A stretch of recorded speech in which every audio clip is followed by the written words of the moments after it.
Welcome friends, I'm the Obsidian Noob and you join me on episode 1 of the Stranded Noob Survival Challenge. This is perhaps the loneliest island in all of Minecraft and I want to take you through what's happened in the first couple of days of getting this set up. The only first hard and fast rule that I've got is no overland travel to these external land masses like the islands in the distance. The rest of it, I'm kind of hoping that you guys will help me out, telling me what I'm allowed to do, what I'm not allowed to do, and as it continues and moves forward, if you can make some suggestions about what to achieve next, that would be great too. But this didn't all come without some trials and tribulations. Let me take you back a couple of days to where this all started. It's day 1 and we're starting the Obsidian Noob's survival. This is going to be called the Stranded Noob, I think, and in today's episode we're going to go through the first day, take a little look around the island and see the sort of things that we've got so we can get started. First, let's have a look inside the house. Nice and small, with a stone cutter inside, but of course we've got our friend here. We're going to call you Gary the Golem. Hello there. Now, Gary, I'm hoping that you're going to keep me safe from zombies and spiders and skeletons and all that stuff. We got a standard tree, a few blocks of wheat. That's great. We got some horses over here, which are absolutely useless to me because I can't leave the island. Actually, you're not useless because you've got leather. But also we've got, what's this? A potato farm, a wheat farm, and some composters. So let's think about day 1.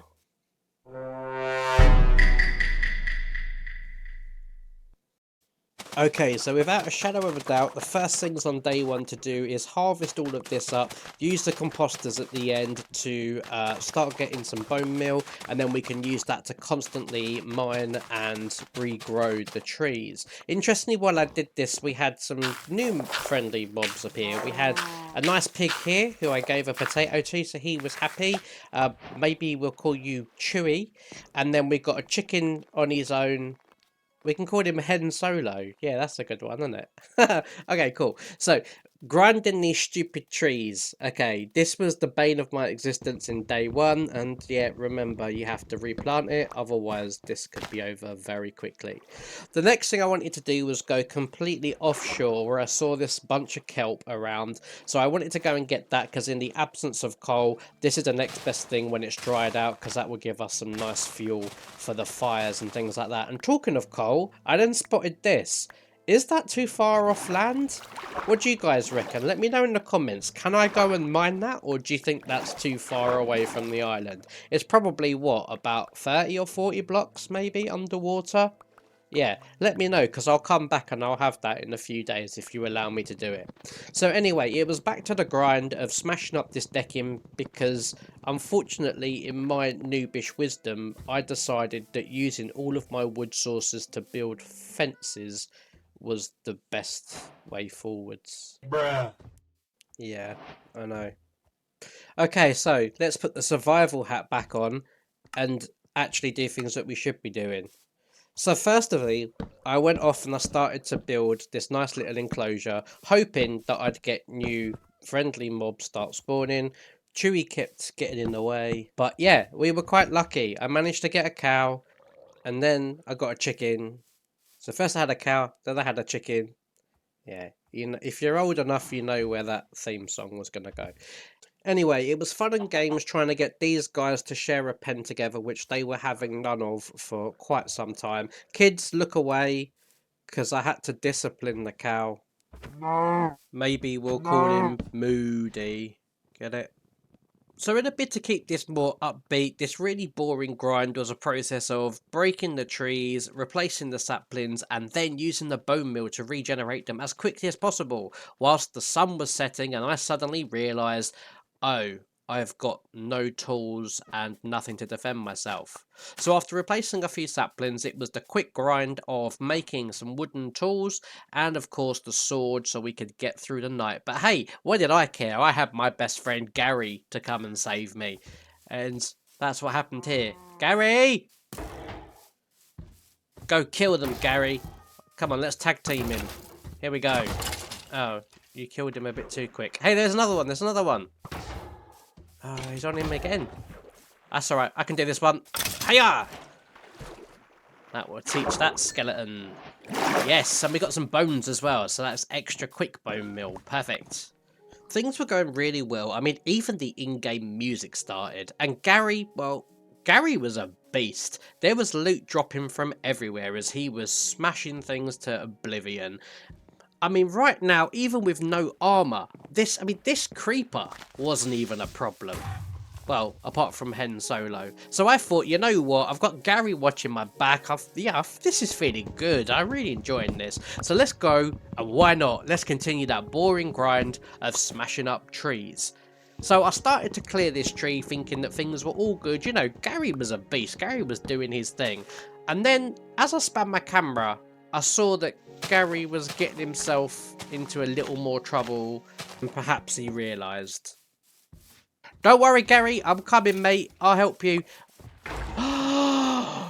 Gary! I'll kill these guys for you, Gary.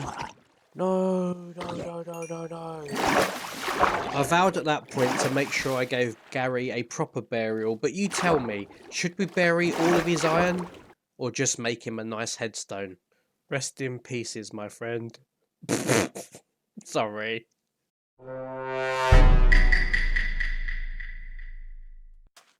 Well, the next morning I decided that I needed to be more cheerful and upbeat about things, so I started the painstaking, boring process of digging dirt from the side of the island with a view that by them placing the dirt in a different area, it would expand the size of the island and bring more mobs. Well, that was the theory.